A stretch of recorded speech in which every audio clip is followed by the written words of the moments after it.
title is Paano Maipanganak Muli. So dito natin na-intindihan kung ano din man pala ang matutuod na pagiging born again. So it means may being righteous kita sa atubaan ng Ginoo. So kanya ang mapagkakatiwala ang Biblia. Di ba nabatian natin isa si Pastor na matambal mabasa kita Bible everyday, mag-devotion. So isa ka masyon kita at need ka magbasa, and the need nga everyday basahan natin ng Bible. So diya matunan natin kung andal. So title is Mapagkakatiwala ang Biblia. So ang point number 1 is bakit dapat ko pagtiwalaan ang Biblia at basahin ito. Andal pala, andal natin kinanglan nga matras kita sa Bible ka, basahan natin. So letter A is dahil ang mga kilalang tao ay nagpahalagaan ng tiwala dito.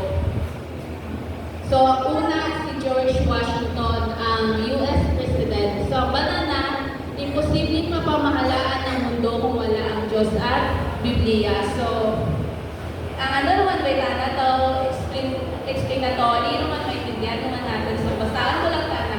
Next is si Abraham Lincoln, US President, is naniniwala po na ang Biblia ang pinakamabuting regalo ng Diyos sa tao. Ang lahat ng kabutihan mula sa tagapagligtas ng sanlibutan ay inihayag sa atin sa pamamagitan ng aklat na ito.